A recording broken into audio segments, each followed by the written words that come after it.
Well, this is exciting. I'm pretty excited.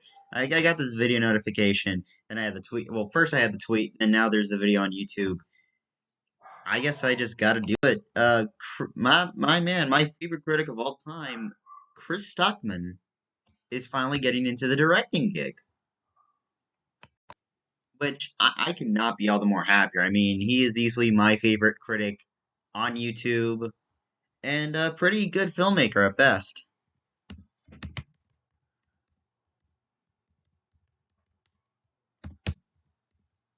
IMDb. He's like a tomato-proof critic on Rotten Tomatoes, and yeah. Um, he's also done a short film. I remember that. I never really saw his first one, Auditorium 6. I have to figure out who this is. I know this is. Um, who's the main star? Uh, Asnick. Oh, God dang it. God damn it. Yeah, do you know, man, if the name comes up to me, I feel like I'm gonna. Yeah, Matt. I do know Matt. Actually, now that I remember, his name is Matt. Yeah, I did see a short film though, Notes from Melanie. That was a pretty good short film. I might have to do a reaction to that. Um, but yeah, like finally doing a new movie. He's finally doing something. Chris has said he wants to go into filmmaking. And I think it's funny because he was born in 1980. Yeah, born 88, and now he's 30. You know, more excited. I could not be all the more excited. So it turns out his newest movie is a new horror movie because Chris has stated that he is a huge fan of the horror genre. Unlike me, I'm a little mixed when it comes to the horror genre. That's why it's my least favorite. But hey, not a, but ultimately, yeah, horror film named Shelby Oaks. I know about that. Shelby Oaks.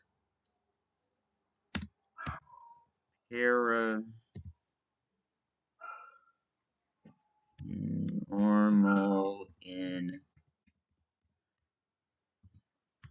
investigators. I wonder if it is, yeah, make horror movie Shelby Oaks. It was reported on Deadline. When I saw the tweet from that Chris made, I follow him on Twitter. I was like, yeah, like someone already tweeted out, I cannot be all the more happier," and I was like, that's essentially me. But all right, Shelby Oaks about missing paranormal investigators. Paper Street Pictures has set YouTuber Chris Stuckmann to write and direct the mystery horror movie Shelby Oaks. The project will chart the story of a fictional mid 2000 U.S. paranormal investigative team called the Paranormal Paranoids. Okay, I gotta do research on this quickly, because, damn it. This will be a long video. I mean, damn, I'm so happy. God dang it. Sorry, I was doing something on IMDb very quickly. I do these things where I just make up random lists on anything. God dang it. Like, the paranormal paranoids. Alright. Yeah, I can't find a damn thing, unfortunately, but I am curious. See, I have to wait for the page. If I'm off the page too long, it'll load. It'll reload, and I'll be like, damn it. Alright.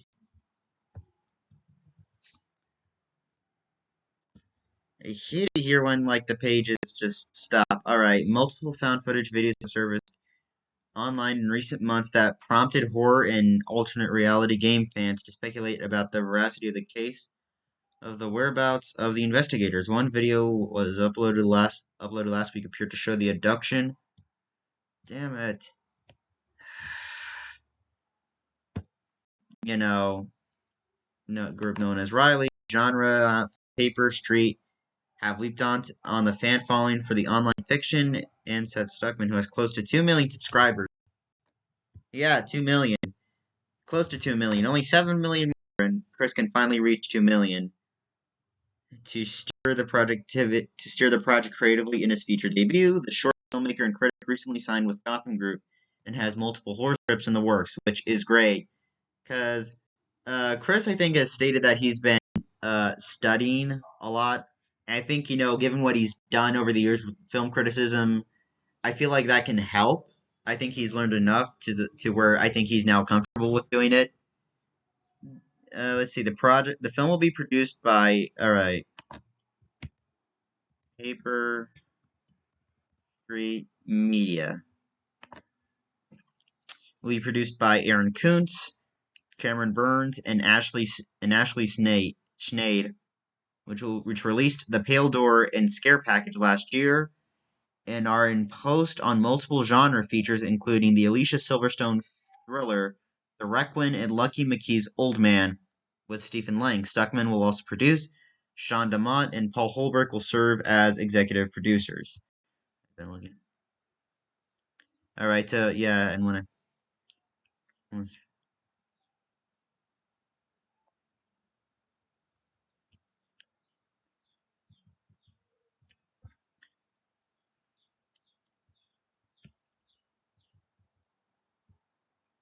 nerving.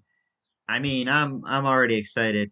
The only sad thing is I can tell that with making the movie, I'm pretty sure they're in development and then they'll go into pre-production because how it works is there's like ideas for a film. How does it work? It starts into the development stage because that's where a lot of films are, and then I think development is when they just start hiring, the director, writer, producer, you name it. Yeah, I'm really confused. No, I am almost fully aware. And then I think pre-production is when they start speeding it up. So that's when they get, do the location scouting and the casting and hiring the cinematographer and the composer and all that stuff. Then there's principal photography. Then there's post-production. And then there's like, you watch the initial rough cut of the film and you're like, that needs a little tweaking, depending on it. Depending, you'd have to do reshoots during post.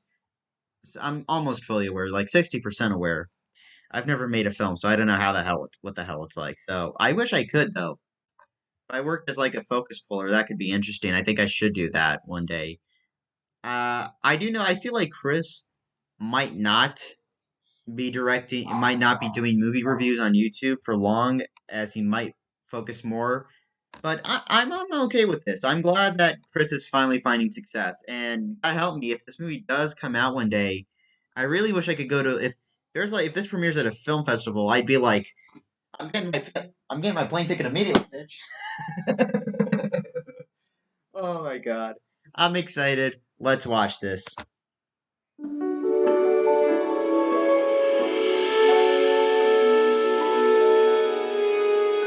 Oh yeah, I do know this. My What's phone. going on, guys? So, some of you may have noticed that some news. Damn it! Flash came on. What's going on, guys? So, some of you may have noticed that some news dropped today, and for those of you who have not yet heard, I'm directing a movie. That's something I've wanted to say for a very long time. I have been waiting for this moment since I was a teenager, when my mom first handed me that camcorder when I was 14 years old and figured out that I could string a series of shots together to make a story.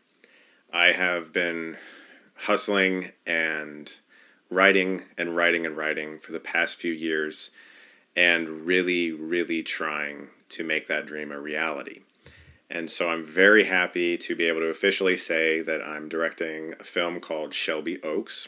It is based off of the still ongoing and currently unsolved mystery of the Paranormal Paranoids, a YouTube channel from the earliest days of this platform that featured 4 young people who investigate the paranormal. That film will be in production very soon, and I'm going to be working on it for the remainder of 2021. And I can't tell you how just absolutely excited I am. I am so ready to be making films professionally.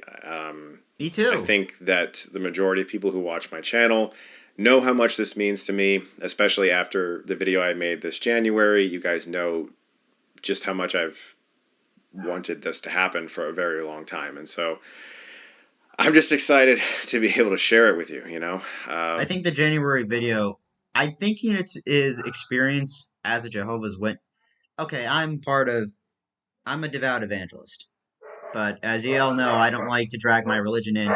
I would say, given from what I've heard from people who were raised in a Jehovah's Witness community, evangelism, I almost had access to a lot of films, not R-rated films, obviously, but I think that's because like I'm a 2000s kid, so I probably had way too much access. I was 12 when I saw the American Pie movies. 12, all right? Those were like my first R-rated films, all right? So I guess I could say I got lucky. I think it's different now for me. Well, I mean, because I'm in an evangelist family, and actually now I've been to church, and everyone's like connected on media most of the time. I am the most on Instagram to the point where I've posted so much that I've essentially gone on. I did like some short hiatus, and now whenever I appear on Instagram, I just do it to review films or just post what I just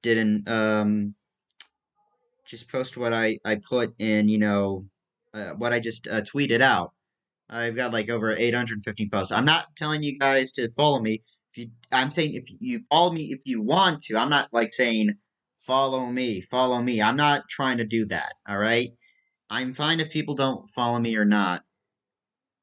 For example, my recent tweet that I uploaded: Iron Man 3, Thor the Dark World, and Spider Man Far From Home all have higher ratings than Black Widow. Shaking my goddamn head. I wrote it as SM. I don't know if you can see it correctly. It says SMGDH, which of course obviously stands for shaking my goddamn head. No one ever tweets that. It's just SMH shaking my head. God, it's scary. Yeah, because like I remembered one movie. I saw The Legend of Zorro, for example. I know not high quality. I enjoy it personally. It's a guilty pleasure for me, and it's a fun movie. That movie was rated PG, and that movie is almost pushing the envelope of PG. But I think it's because I was born in the 2000s that I have a very different experience. Although I do feel bad for Chris Stuckman. It makes me think it's like, yeah, evangelists are more decent compared to because my uncle has said that Jehovah's Witnesses they feel like everyone else. Like for me, I feel like especially with shielding. I've learned this from experience. The more, and I've seen it happen to close people. It's not happened to me because I feel like just doing it kind of feels cliche, but I understand why people do it. And if they have a reason for wanting to leave that religion, and I hear it, then I'm like, okay, that is understandable. But I feel like it's just different. I don't like talking about it much. This is why I don't like involving. This is why I just like to watch videos. I don't like to involve my religion, but I do think that's what Chris is talking about. I think he mentioned he was going to be working on more films because well, not films, writing scripts because I think he's been writing since the pandemic last year. Wow, that escalated quickly. That escalated quickly.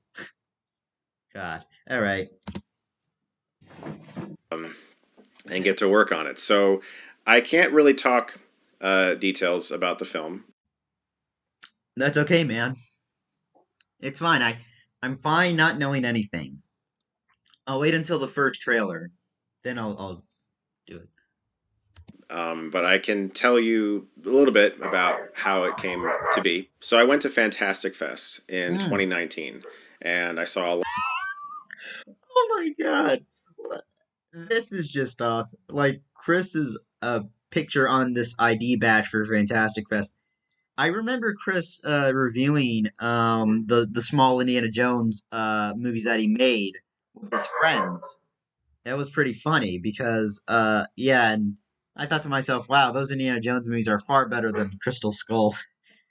Yeah, I'll probably do a reaction to that. I know it's in the hilariosity review segment, and I love doing the hilariosities. But all right, let's start here.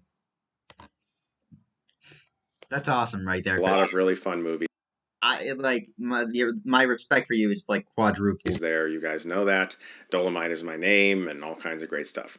But I went there for another reason as well. I didn't just want to watch movies. I wanted to try to meet people who were making the types of films that I want to make, especially indie horror.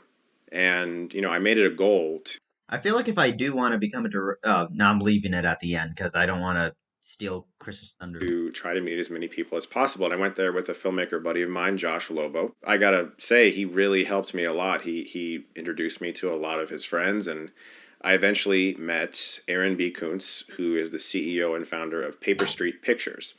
And we got to talking just about movies, Fantastic Fest, when it's in person, does the most hilarious fucking thing. They actually have people do boxing matches. Of course, you have to sign a million things, but film critics do it, filmmakers do it, journalists.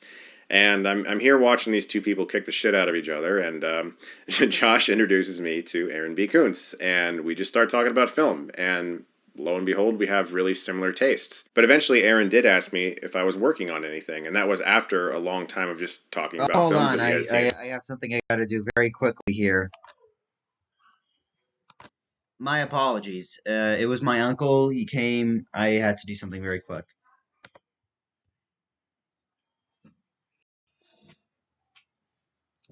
The festival, I wasn't trying to pressure anybody into like reading any of my scripts. And then I realized, oh, this is kind of an opportunity. I shouldn't pass it up. So I gave him one of my scripts that I thought was in pretty good shape, and he liked it a lot.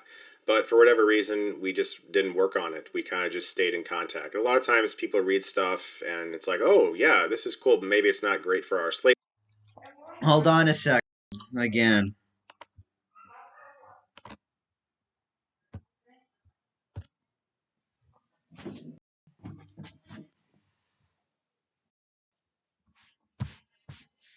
right now, but I want to stay in contact with you. So then COVID happened, which, was a nightmare for everybody.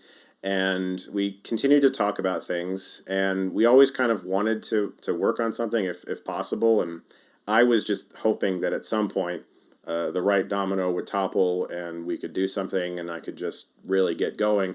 COVID was a sort of a setback because we were all kind of like talking about things, and then now what, sort of. Cut to 2021, and Paper Street has acquired the IP for this unsolved mystery, this internet mystery of the paranormal paranoids. And we started talking about that very heavily. And here we are.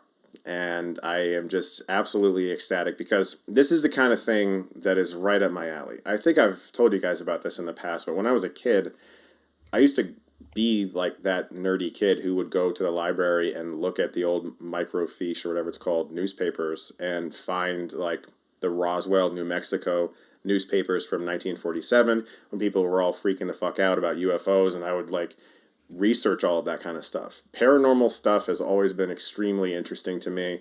I don't know what I do or don't believe, but it fascinates me nevertheless. And so the second that I heard about this and its availability, I absolutely jumped on it. And gratefully, everything worked out. And I am just so excited to be making this film. Like I said, I can't really talk about story specifics, but look, I mean, in the past, I've mentioned that I don't really want to be reviewing movies for the rest of my life.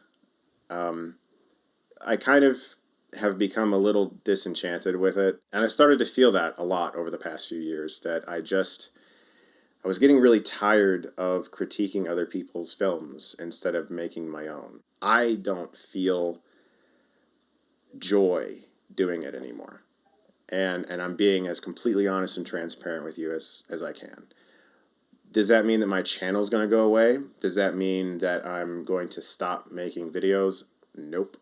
I have a lot of ideas for what I want to do on this channel, and I'm not going to stop talking about movies, but there will be a little bit of an evolution in my approach, and I'm going to talk about that in a second video that I'll be posting very soon. This is actually the first video of a three-part series. The first video obviously is about this announcement. The second is going to be about what I want to do on the channel, and the third is a big. Ah, shit. I'm sorry. God. Ad blocker. Fucking ad blocker. Sorry, I had to go back 5 seconds. I'm going back to the minute mark here. The first video obviously is about this announcement. The second is going to be about what I want to do on the channel. And the third is a big life update that I want to tell you guys about. But as of right now, I am just really excited to take you guys on this journey with me. I've tried to do that ever since I launched the My Filmmaking Journey segment. I really want to use this channel as a hub for aspiring filmmakers and people who want to learn about film and get into the industry and truly, truly, truly actually talk to you about ways that you can do that. There are so many filmmakers who don't really do that. They kind of just talk about it like it's magic. And I would love to actually give you actionable things that you can do to either learn more about the industry or actually break into it. We'll talk more about that in the second video. But in closing, I want to say that I've had a lot of opportunities over the years to give up on this dream. Many people in my personal life and strangers have told me that it's an impossible dream and that I should just not bother. Chris ran into me and he said, "Hey, want to become a filmmaker? What do you have to say about that?" I'd say, "Go for it. You're like the best critic on YouTube, man." I mean, I'd be the stranger in this case. Actually, I should have just left that to the imagination. I can ruin anything. Then I learned Taylor Sheridan told me never spout out exposition. Um, sorry, I have these Twitter notifications and dachshund subreddits. Yeah, hey, I love dachshunds. All right, like my one of my friends has said that dachshunds are like little pigs in a blanket. Uh, I've had one for 7 years, so maybe that's why. Back to the video. Sometimes people say that out of a false sense of caring for you because they think, oh, it's just going to be so hard. I don't want to watch them go through something that they'll never achieve. Maybe you should just do this or do that instead because that's a lot more Damn. achievable. I've heard that since I was a kid. I don't think really anybody that I knew in my personal life actually took that part of me seriously, and they kind of thought it was just this fun little thing I was doing, and eventually I'll wear it out, or I'll move on or whatever. And that didn't fucking happen. And if anything, it got worse. I had to make films as I got older, and I still feel that way now. So what I'm saying is, if you are watching this and you are an aspiring filmmaker, and you've heard a lot of people tell you no, you're probably going to continue to hear people tell you no. That is You're going true. to have a lot of opportunities to That give is up. going to be true. That is sadly true. Sometimes I do fear for aspiring filmmakers as well. 'Cause me, I feel like an aspiring filmmaker, and I feel like everyone's like gonna look down on you. Well, I haven't really made anything. I do want to make something. It's just the pandemic hasn't been really nice to me. Really enough, I keep downloading pictures of like lens viewfinders or just like random lenses. I even have like a Panavision lens sheet somewhere here. Uh, let's see if I can up the resolution on my phone just for yeah. I don't know why. I just felt like mentioning it for some reason. Look at this. This is a Panavision lens right here. Uh, a 29 millimeter ultra speed Mark II. This is actually a lens from the 70s that I found. I put in a picture of, and this is the little necklace viewfinder, and it says it's weird. It says Sven Nykvist on there. Uh, I tell you what, I've just wanted to mention I have weird things on my phone a lot. You're going to have so many opportunities to give up that you're going to go through a lot of doubt about whether or not you should continue and pursue this dream. You should not give up ever, no matter how many fucking people tell you to, because there's going to be a lot. If you have the audacity to try to make films or act or write or whatever it might be that your dream is, and it's difficult to achieve, a lot of people are going to try to make you avoid that. And some people are going to have good intentions, and some people are just going to be fucking assholes. And unfortunately, that comes with the territory. But if you genuinely want to do it, you can. Because you're not going to accept anything less from you.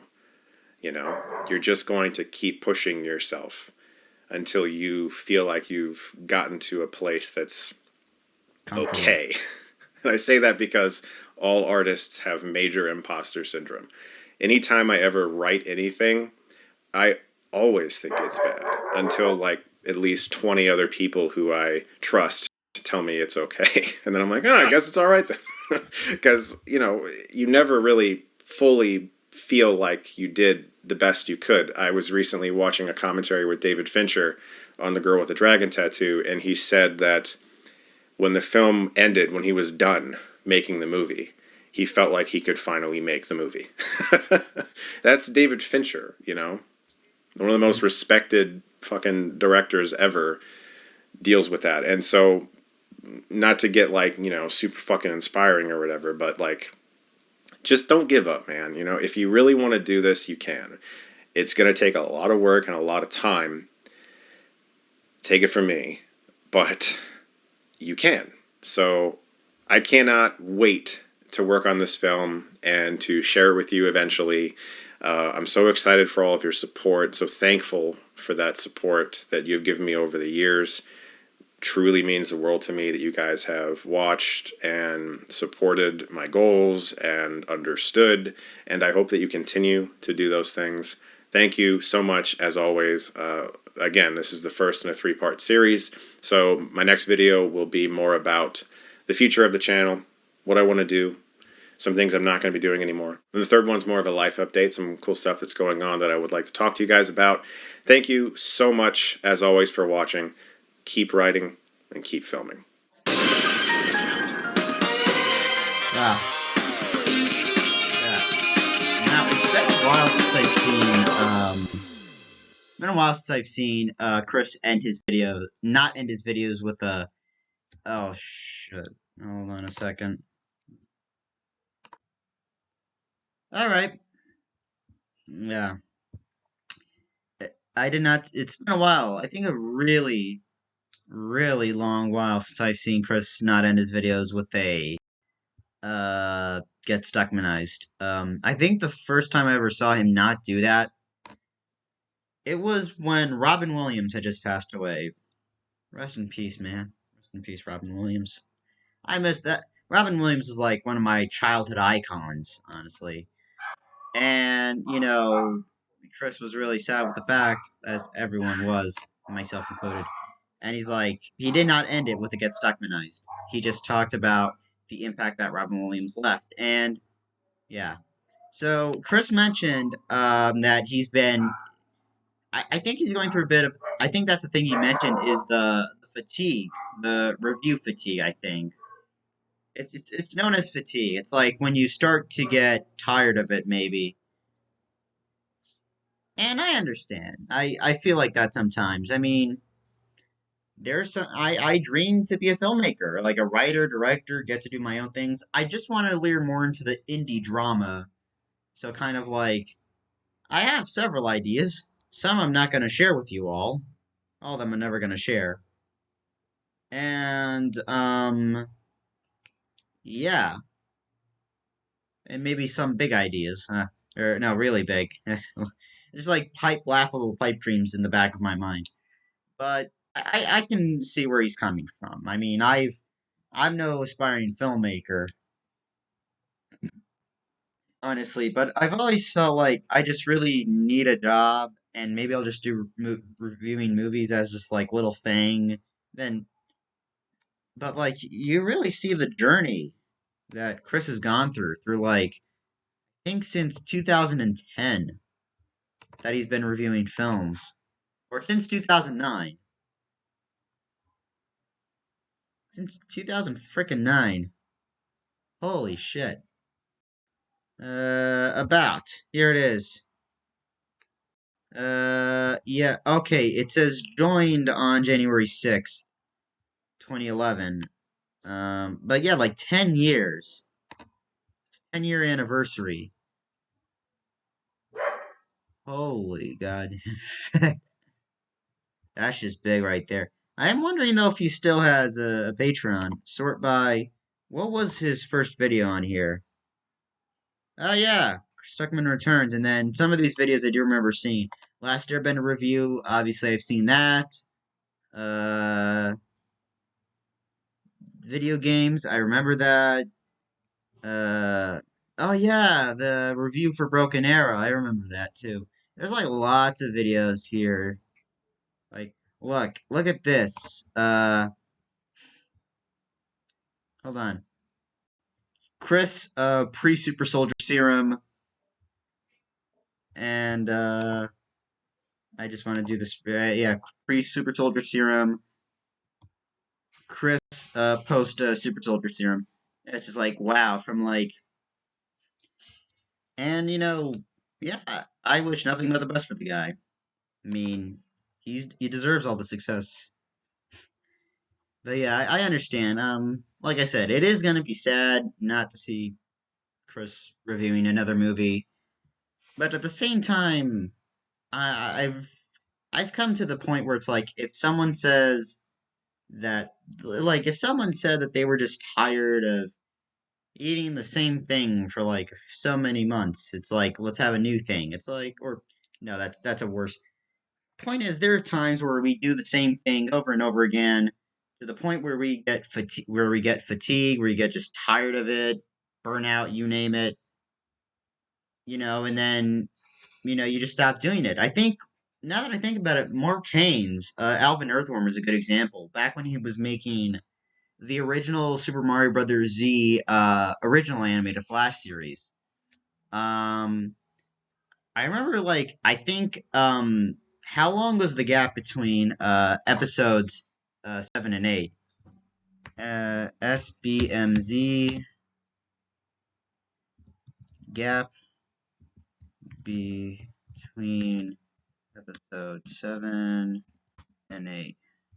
Because I think there was a time where yeah, look at how long episode 7 of the original Super Mario Brothers Z Flash series. Look, 55, nearly 56 minutes, and because like you were on Newgrounds, you had to press the arrows every time you were reading it, and it was like exactly what you think. Because yeah, it was released on October 1st, 2008. And it was the longest episode that Mark, Alvin Earthworm had done. Because, yeah, it came out a year after episode 6, May 27th, 2007. And then, shit. You see, sometimes the internet really likes to. Sometimes I think the internet can suck it. Yeah, October 1st, 2008. So very long. And then, um, The Great Doomship Offensive, which was episode 8, released practically a year later. And then Mark had done like a small tidbit of it. Mark had done like a tidbit of like what was eventually going to be episode 9 until he eventually just grew out of it. I think it's because of Nintendo. I'm not sure. I think it's because Nintendo just came in. Hold on. Let me just pause here. My mom was doing stuff in the background. So, yeah. I remember that. And like only a small clip of it was released, and then I remember that. And then they ultimately he did the newest one, but I think that was because like Nintendo, and plus I don't think at the time Mark was not making any money off of it. And then years later he did the reboot, which was really good. And episode 2 is out now. God, I've got to like really start going back to doing those series reactions like Spaced and Super Mario Brothers Z. Maybe Super Mario Brothers Z will be more easier because it's not copyrighted, unlike Spaced, which UK was Channel 4 was like, nope, we not letting you. It's like Jesus. I just want to. I understand. Yeah, but when you see what goes on behind the scenes, it's like, yeah, and yeah, it only took like 5 years for like Mark Haynes to return to the series. We're gonna wait a few more years, although hopefully. I think that was funny because that's funny because like Mark announced that he was returning to doing the reboot series, and by that time, COVID had hit. I'm wondering if he had to work remotely with it, or I don't know if he did all the Flash animations. I got to really look into that. But yeah, if I mean Chris probably not reviewing movies anymore. At the same time, at one part I'm like, oh, that's sad, but at the same time, I mean, if he's gonna make changes, I'm all okay with it. I'm all the more fine with it. I just know some people in the comments are gonna be like, no, no, you're the only critic I trust on YouTube. He's all guys. Look, he's already said that he's just grown tired of doing it to the part where it's like, yeah, I feel like that too. Sometimes when I review a movie, I'm like, what's the point? Because I feel like I review movies from time to time on Instagram, but at the same time I like to be someone who I like to experience it more than review it. I feel like because I suck at reviewing movies, to the point where I just zone off into the middle of nowhere of like, what was I yeah, like that. If you see me on Instagram, you'll know what that's like. But yeah, to the point where I've had to start using cheat sheets. And there are times where like I do reaction videos and I want to upload them right now, but at the same time I'm like not in the mood for it. It depends on my mood to the point where I remember I'm like, oh yeah, I did this video. I can upload it now. That's why sometimes there are days where I do record, and some of you like I have like probably 2 subscribers. That's fine. I'm not looking to rush into 1,000 views by nighttime. I'm well versed in reality, but yeah, I respect Chris's decisions regardless, whether I agree with him or not. Because there are movies he's reviewed that he's liked, and I just didn't. But you know, what makes Chris my favorite. I've said this before. What makes Chris Stuckman my favorite critic on YouTube is that he's not like everyone else. He's not as energetic as everyone else is. He's not as energetic as like say Jeremy Johns, another one who I love, or like anyone else. He's just more calm. He's more like respectable. In a way, he's more respectable than most critics. But yeah, I'm gonna end it here. This was Chris Stuckman's announcement that he's finally directing a film. Why did I have to do this as a reaction? I don't know. If, Chris Stuckman essay or video vlog, anything, I'm all the more excited for it. So I'll leave a link to the original video down below, as well as a link to Chris's channel. Guy's got like nearly 2 million. Alright, and link to my Instagram. Thank you as always for watching. Don't forget to like, comment, subscribe. Time to end the video here, ladies and gentlemen. So, Godspeed and take care.